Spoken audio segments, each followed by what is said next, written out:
Assalamualaikum warahmatullahi wabarakatuh. Saya Dian Eka Wahyuni, NIM 2019-347 dari Psikologi G akan menjelaskan tentang depressive disorders. Apa itu gangguan depresi?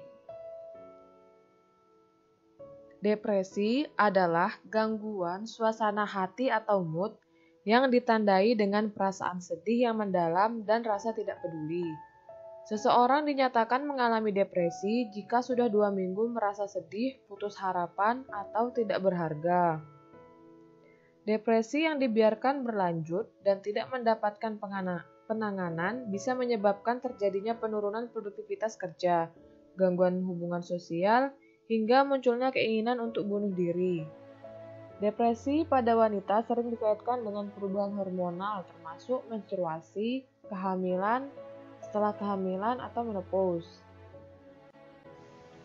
Adapun faktor penyebab dari depresi yaitu 1. Mengalami peristiwa traumatis atau tekanan batin, misalnya karena penyiksaan atau pelecehan, kematian orang terdekat, atau kesulitan ekonomi. Kemudian yang kedua, memiliki penyakit kronis atau serius, misalnya setelah menderita kanker, stroke, atau HIV/AIDS. Yang ketiga, memiliki kepribadian tertentu, misalnya merasa rendah diri, terlalu keras dalam menilai diri sendiri, pesimis, atau terlalu bergantung kepada orang lain. Yang keempat, memiliki riwayat gangguan mental, misalnya gangguan kecemasan atau gangguan makan. Serta yang kelima, yang terakhir, memiliki keluarga dekat yang juga mengalami depresi. Ini merupakan faktor keturunan. Adapun kriteria diagnosis depresi, yaitu ada 2. Yang pertama, kriteria mayor. Itu berupa afek depresi, mudah lelah dan kehilangan minat, serta kehilangan ide. Kemudian yang kedua yaitu kriteria minor, yang mana merupakan sebagai berikut: konsentrasi menurun, pesimis terhadap masa depan, mengalami gangguan makan, mengalami gangguan tidur, berusaha untuk bunuh diri, merasa bersalah dan harga diri menurun, serta merasa hampa. Gangguan depresi mayor adalah salah satu gangguan depresi yang menyebabkan morbiditas dan mortalitas yang signifikan pada individu di semua usia dan ras. Adapun dampak dari gangguan depresi, yaitu yang pertama, beberapa orang mengatasi depresi ini dengan cara makan berlebihan.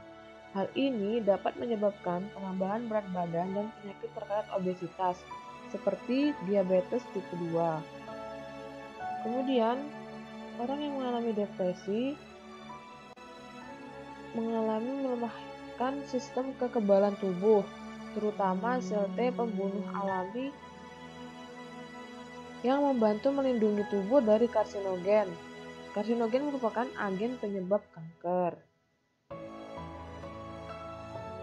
Kemudian yang terakhir, pelepasan hormon stres pada orang depresi dapat menyebabkan peningkatan denyut jantung.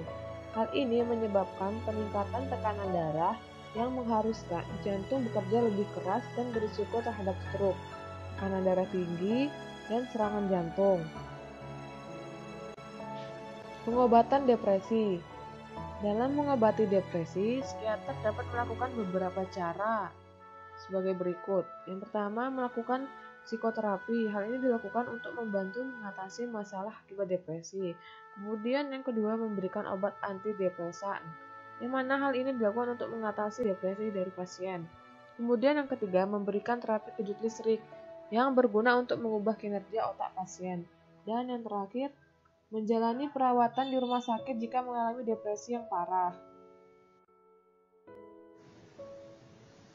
Terima kasih. Sekian penjelasan dari saya. Apabila mengalami kesalahan kata, saya mohon maaf. Wassalamualaikum warahmatullahi wabarakatuh.